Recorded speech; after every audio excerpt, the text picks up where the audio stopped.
Hello students, sings classes में आपका स्वागत है।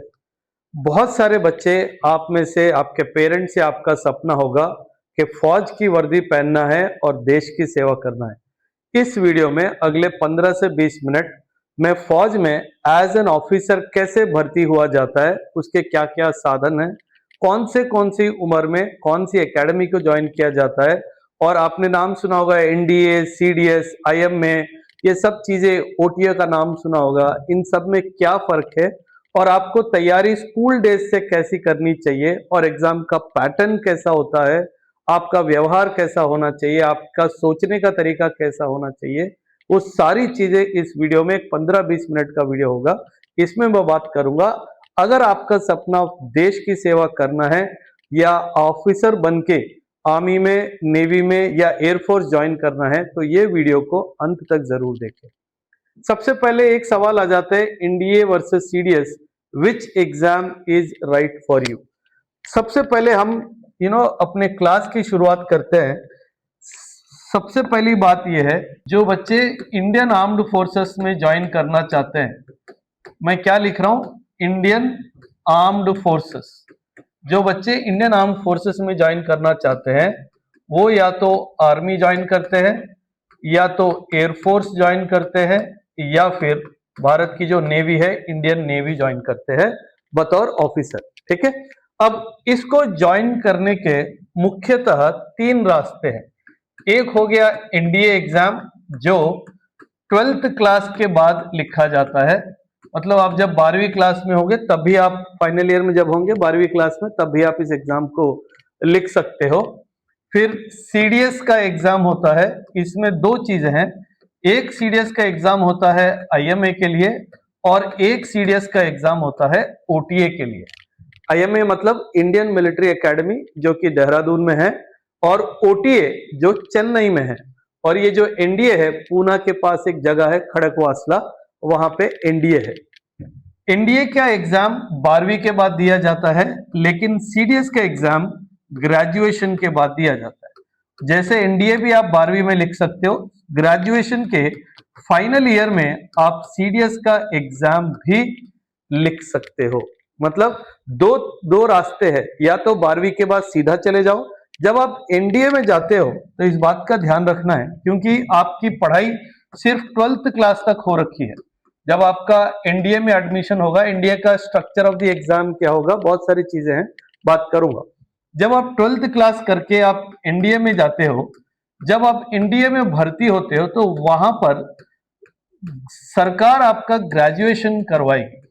अगर आपने 12वीं में पीसीएम लिया है, अगर आपने 12वीं में पीसीएम लिया है, पीसीएम मतलब फिजिक्स, केमिस्ट्री और मैथमेटिक्स, ये अगर आपके सब्जेक्ट्स है 12वीं में, तो आप एनडीए में ग्रेजुएशन में आप बैचलर इन टेक्नोलॉजी बीटेक भी कर सकते हो, आप बीएससी ऑप्ट कर सकते हो, या फिर कोई अन्य डिग्री जैसे बीए, बीकॉम, ऐसे डिग्रीज भी आप ऑप्ट कर सकते हो।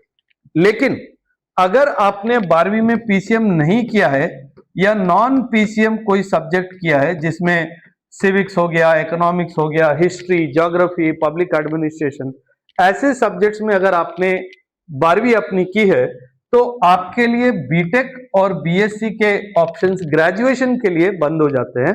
तब आपको इन दोनों में से बीए या बीकॉम, ऐसे विषय जिसमें साइंस ना हो, आपको चुनना होगा। अगर आप ये 3 चुनते हो as part of your graduation, तो जैसे ही इंडिया की ट्रेनिंग कंप्लीट होती है, इंडिया की ट्रेनिंग 3 साल की होती है, तो जैसे ही आपकी ट्रेनिंग कंप्लीट होगी, आपका बीएससी, बीए, बीकॉम, अगर आपके ग्रेजुएशन के विषय आप चूज करते हो, तो आपका ग्रेजुएशन भी एनडीए के ट्रेनिंग के साथ खत्म हो जाता है। लेकिन अगर आप बीटेक चूज करते हो, क्योंकि बीटेक 4 साल का कोर्स होता है, तो आपका जो बीटेक का है वो एनडीए में पूरा नहीं होगा, एनडीए में सिर्फ आप 3 साल करेंगे। एनडीए के बाद जब आप आईएमए ज्वाइन करेंगे, इस बात को ध्यान रखना, कई बच्चों को ये शायद बात पता नहीं है। जो भी बच्चा एनडीए ज्वाइन करता है, वो एनडीए से जब पास आउट होता है, वो सीधा अफसर नहीं बनता है। जो एनडीए से पास आउट होने के बाद बच्चा आईएमए जाता है, जिसको इंडियन मिलिट्री एकेडमी कहते हैं, जिसका नाम क्या है, इंडियन मिलिट्री एकेडमी। ये देहरादून में है, इंडियन मिलिट्री एकेडमी। अब मैंने सीडीएस की भी बात की थी। सीडीएस अगर आपको ध्यान हो, मैंने सीडीएस की बात की थी। अगर आप सीडीएस का एग्जाम लिखते हो तो आप आईएमए जाते हो। अगर आप साधारण से सीडीएस का एग्जाम लिख के आईएमए जाते हो तो आपकी ट्रेनिंग तकरीबन तकरीबन 18 महीने 19 महीने की आपकी ट्रेनिंग होती है। मतलब 3 सेमेस्टर्स की आपकी ट्रेनिंग होती है, फर्स्ट टर्म, सेकेंड टर्म और थर्ड टर्म। सो आप अप्रोक्सीमेटली 1.5 साल आईएमए में ट्रेनिंग करते हो। जब आप सीडीएस का एग्जाम लिख करके डायरेक्टली ग्रेजुएशन के बाद जब आप आईएमए ज्वाइन करते हो। लेकिन अगर आप एनडीए से पास आउट हुए हो, मैंने कहा जो एनडीए से पास आउट होता है वो डायरेक्ट अफसर नहीं बनता है। इसका मतलब वो कहीं तो जाता है अगली ट्रेनिंग के लिए, और जो जगह वो बच्चा जाता है, कैडेट जो जाता है एनडीए से जो पास आउट होता है, वो आईएमए जाता है। और यहां पर जो बच्चा एनडीए पास आउट होगा वो डायरेक्टली एनडीए से जब आईएमए आएगा वो इन आईएमए के सेकेंड सेमेस्टर में ज्वाइन करेगा। मतलब उसको फर्स्ट सेमेस्टर करने की जरूरत नहीं है, उसको छूट मिलती है। और यहां पे 2 सेमेस्टर 1 साल में पूरा करेगा। और यहां से जब पास आउट होगा तब वो जो कैडेट होगा वो फौज में लेफ्टिनेंट बनेगा। वो फौज में क्या बनेगा? लेफ्टिनेंट बनेगा। मतलब कंधे पे 2 तारे आएंगे। अगर आपने फर्स्ट फोटो में देखा होगा तो 2 तारे लेफ्टिनेंट। इससे पहले कई वर्ष पहले सेकंड लेफ्टिनेंट भी हुआ करता था जब कंधे पे सिर्फ 1 तारा लगता था, लेकिन कई वर्ष हो गए, अब डायरेक्ट आप लेफ्टिनेंट बनते हो। ना 2-3 चीजें आपको यहाँ पे समझने की जरूरत है। जो एनडीए से बच्चा आता है, इस बच्चे को हम परमानेंट कमीशन बोलते हैं। क्या बोलते हैं? Permanent commission. मतलब आपको आपके ट्रेनिंग के बाद मिनिमम 20 साल की नौकरी करनी पड़ेगी। और ये एकमात्र एक नौकरी का ऐसा जरिया है, हालांकि नौकरी नहीं बोलना चाहिए, ये एकमात्र ऐसी कोई सर्विस है जहां पे भारत सरकार आज भी फुल पेंशन देती है। मतलब आर्म्ड फोर्सेस ही एक ऐसी संस्था है जो अब भी जो भी काम करते हैं उस आर्म्ड फोर्सेस में उनको पेंशन देती है। बाकी जितने भी सर्विसेज है वहां से पेंशन हट चुका है। अगर आपको पता हो तो एनपीएस के द्वारा आपको पेंशन मिलती है, उसको न्यू पेंशन सिस्टम बोलते हैं। उसमें सरकार का कोई लेना देना नहीं है, आप जितना कंट्रीब्यूट करेंगे उस हिसाब से आपको पेंशन आपके रिटायरमेंट के बाद मिलेगी। लेकिन जो भी बच्चा एनडीए ज्वाइन करता है उसको परमानेंट कमीशन मिलेगा। और जैसे मैंने कहा वो मिनिमम टू मिनिमम 20 साल की नौकरी करेगा और रिटायरमेंट 20 साल के बाद मिनिमम मिलेगा, अगर उसको फुल पेंशन चाहिए हो तो। उसी तरह जो आईएमए भी ज्वाइन करता है, सीडीएस का एग्जाम लिख करके आईएमए ज्वाइन करता है, उसको भी परमानेंट कमीशन मिलता है और उसको भी मिनिमम 20 साल की सर्विस करनी पड़ती है। इसका मतलब जो भी बच्चा यूपीएससी द्वारा, अच्छा ये बात तो मैंने बताना ही भूल गया, जो फौज में अफसर की भर्ती है उन सभी एग्जामों को सिर्फ एक ही संस्था कंडक्ट करती है। एनडीए सीडीएस की जो मैं बात करता हूं तो उसका नाम है UPSC, union public service commission. आपने नाम सुना होगा यूपीएससी सिविल सर्विसेज एग्जाम। मतलब जो संस्था सिविल सर्विसेज एग्जाम की कंडक्ट करती है, जो करवाती है एग्जाम सिविल सर्विसेज का, वही संस्था एनडीए और सीडीएस का भी एग्जाम करवाती है। अब ये बात यहां तक हुई। अभी हम थोड़ा बात करते हैं एनडीए के एग्जाम स्ट्रक्चर के बारे में।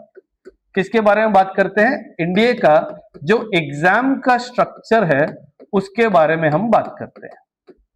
नो, जो एनडीए का एग्जाम स्ट्रक्चर है, जो रिटन एग्जाम की अगर मैं बात करूं, ये रिटन एग्जाम जो एनडीए का है ये कुल 900 मार्क्स का एग्जाम होता है। कितने नंबर का होता है?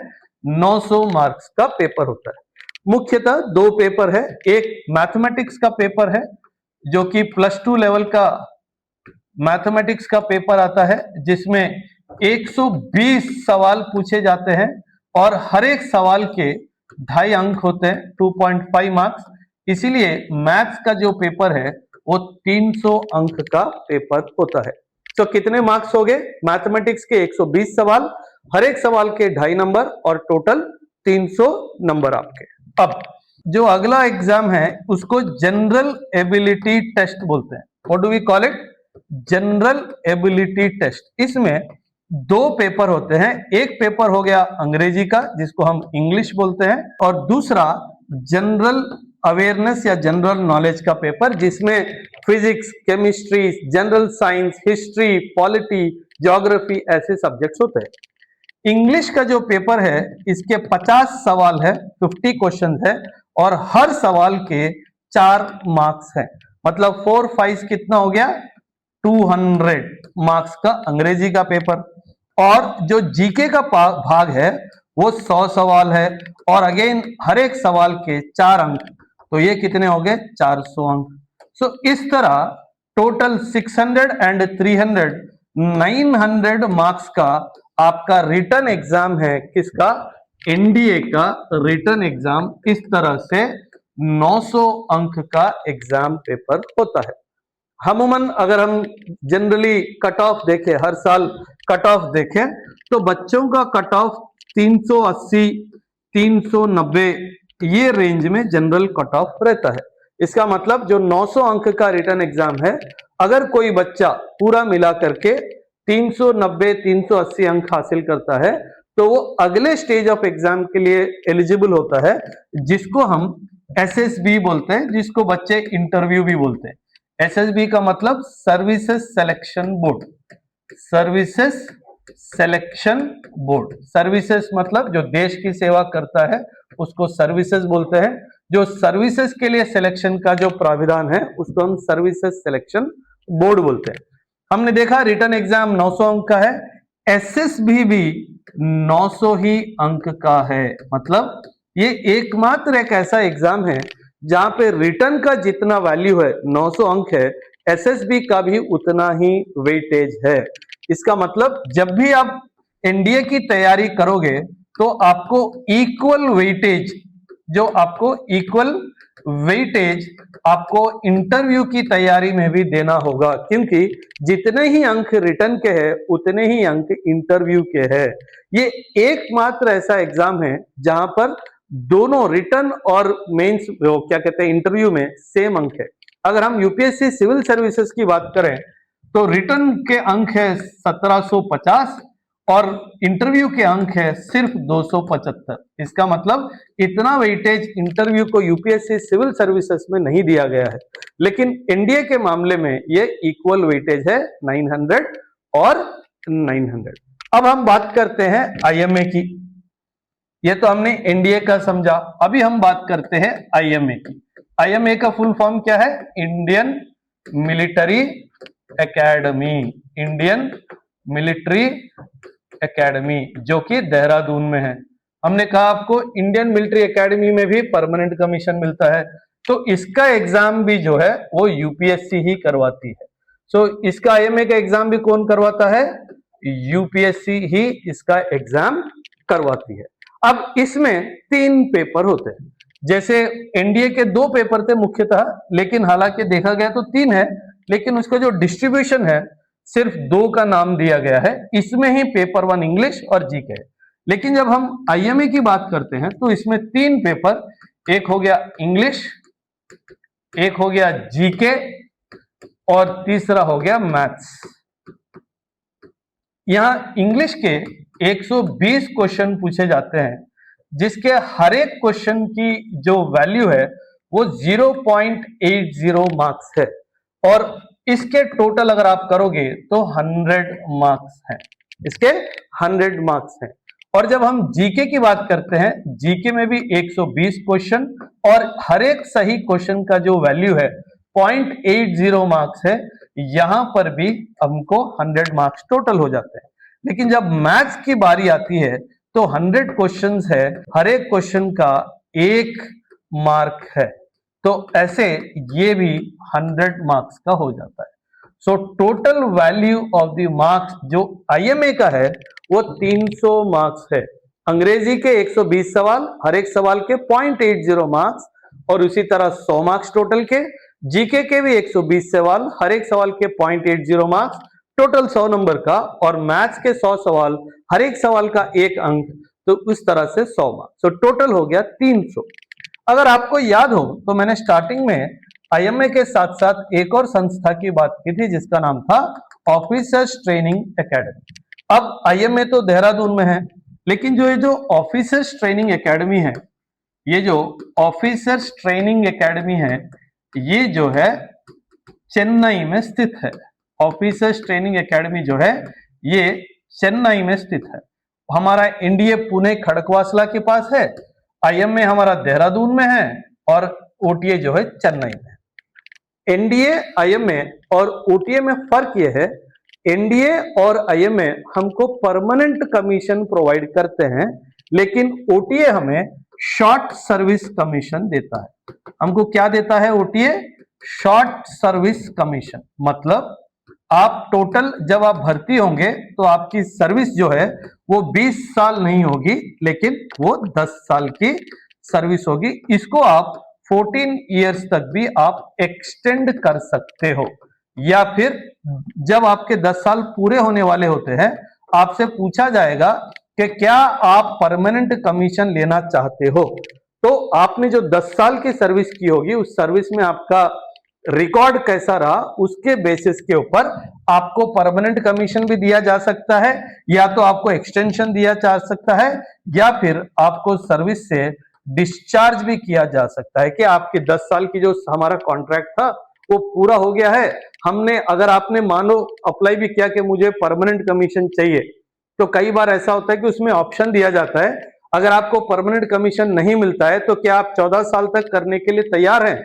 अगर आपने हाँ उसमें लिखा है और आपने अप्लाई किया है कि मुझे परमानेंट कमीशन चाहिए, लेकिन किसी कारणवश आपका प्रदर्शन 10 साल अगर ठीक नहीं है, अगर भारत सरकार को नहीं लगता है कि आपको परमानेंट कमीशन देना चाहिए, तो हो सकता है कि आपको एक्सटेंशन 4 साल का मिल जाएगा। लेकिन ये 14 साल के एक्सटेंशन के बाद दोबारा से आपको क्या परमानेंट चाहिए ये नहीं पूछा जाता, सिर्फ एक ही बार आपसे पूछा जाएगा। तो इसलिए ध्यान से, जो बच्चे ऑलरेडी 10 साल सर्विस कर चुके हैं और परमानेंट कमीशन की तैयारी में है, उनको सर्विस रिकॉर्ड अपना अच्छा मेंटेन करना बहुत जरूरी होता है, इसलिए इसको शॉर्ट सर्विस कमीशन कहते हैं। लेकिन जो बच्चों का प्रदर्शन अच्छा होता है एज एन ऑफिसर 10 इयर्स, उनको परमानेंट कमीशन साधारण पूर्व मिल जाता है, अगर आपका ट्रैक रिकॉर्ड अगर आपका अच्छा हो तो। अच्छा, एक बात मैं यहाँ पे बताना भूल गया, जब हम आईएमए की बात कर रहे थे यहाँ पे 3 पेपर थे, जब हम ओटीए की बात करेंगे तो सिर्फ उसमें ये 2 ही पेपर को लिया जाएगा। मैथ्स का पेपर ओटीए के बच्चों के लिए नहीं होता है। मतलब जो बच्चे शॉर्ट सर्विस कमीशन की तैयारी कर रहे हैं कि मुझे परमानेंट कमीशन नहीं चाहिए, मुझे सिर्फ शॉर्ट सर्विस कमीशन चाहिए, या जो बच्चे जिनको अपने मैथ्स के ऊपर इतना भरोसा नहीं है, वो लोग इंग्लिश और जीके की मदद से ओटीए भी ज्वाइन कर सकते हैं as a short service commission officer. उसके बाद आप परमानेंट कमीशन भी ले सकते हो। जैसे मैंने खुद ओटीए ज्वाइन किया था, मैंने 1 साल की ट्रेनिंग ली ओटीए में और उसके बाद 10 साल फौज की सेवा की। 10 साल के बाद 2015 में मैं बाहर आ गया। तो आपके पास एक चॉइस भी रहता है as a short service commission officer to come out after 10 years of exam. अच्छा, एक इंपॉर्टेंट इंफॉर्मेशन नेगेटिव मार्किंग के बारे में मैं आपको जो है बताना भूल गया था। अगर मान लीजिए आप एनडीए का एग्जाम लिख रहे हैं और आपने मैथमेटिक्स का सवाल को अटेम्प्ट किया और वो गलत जवाब हुआ, तो उसका नेगेटिव मार्किंग भी होता है। तो उसका नेगेटिव मार्किंग भी होता है। अब ये नेगेटिव मार्किंग कैसे होता है?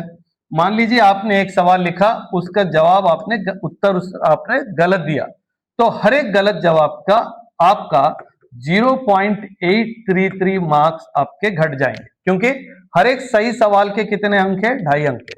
लेकिन जब आप इस वाले सेक्शन में गलत करते हैं तो हर एक गलत जवाब का आपके इतने अंक कट जाएंगे। सो ये आपको पेनल्टी लगेगी, 1.333 मार्क्स की पेनल्टी लगेगी एनडीए में। और वही आईएमए की जब हम बात करते हैं तो आईएमए में भी आपको 1/3 मार्क्स की नेगेटिव मार्किंग आपको नेगेटिव मार्किंग भी मिलेगी। तो इसीलिए, क्योंकि ये कॉम्पिटिटिव एग्जाम है, आपको बहुत ध्यान से जो सवाल आते हैं उनको ही अटेम्प्ट करना चाहिए, ब्लाइंड गेस नहीं करना चाहिए। तो ये बात थी एनडीए की, आईएमए की और ओटीए की। अगर आप भी फौज ज्वाइन करना चाहते हैं as an officer, army, navy या एयरफोर्स, तो सिंग्स क्लासेस जो है 15 जुलाई से एनडीए और सीडीएस का फाउंडेशन बैच स्टार्ट कर रहा है। और इस बैच को अगर आपको ज्वाइन करना है और अगर आप ऑनलाइन कहीं पर भी ऑल ओवर इंडिया से कहीं से भी आप ऑनलाइन कनेक्ट होना चाहते हैं तो स्क्रीन पर दिए हुए नंबर पर भी आप संपर्क करें। ऑनलाइन बच्चों के लिए हमने बहुत ही कम फीस, केवल 2,499 रुपए में हम एक कोर्स ऑफर कर रहे हैं। अगर आप ऑफलाइन इस कोर्स को पटना में करना चाहते हैं तो आप स्क्रीन पे दिए हुए नंबर पे कॉल करिए या इंस्टीट्यूट को आप विजिट करिए। काउंसलर आपको पूरे कोर्स कैसे कंडक्ट किया जाएगा उसके बारे में विस्तार से हर एक जानकारी आपको वो देंगी। पूरे कोर्स से संबंधित स्टडी मटेरियल आपको अवेलेबल किया जाएगा। एसएसबी के ओरिएंटेशन क्लासेस भी आपको एज पार्ट ऑफ फाउंडेशन ही आपको दे दिए जाएंगे और आप बहुत सारे क्वेश्चंस 5000 प्लस क्वेश्चंस का आप मॉक टेस्ट भी ले सकते हैं। सो एक ये प्लेटफॉर्म है जहां पे आपकी पूरी एनडीए या सीडीएस की तैयारी कंप्लीट तरीके से कर दी जाएगी। और कोई सवाल अगर आपका हो एनडीए सीडीएस को लेके तो स्क्रीन पे दिए हुए नंबर या इंस्टीट्यूट के नंबर पे आप कभी भी कॉल कर सकते हैं। थैंक यू एंड जय।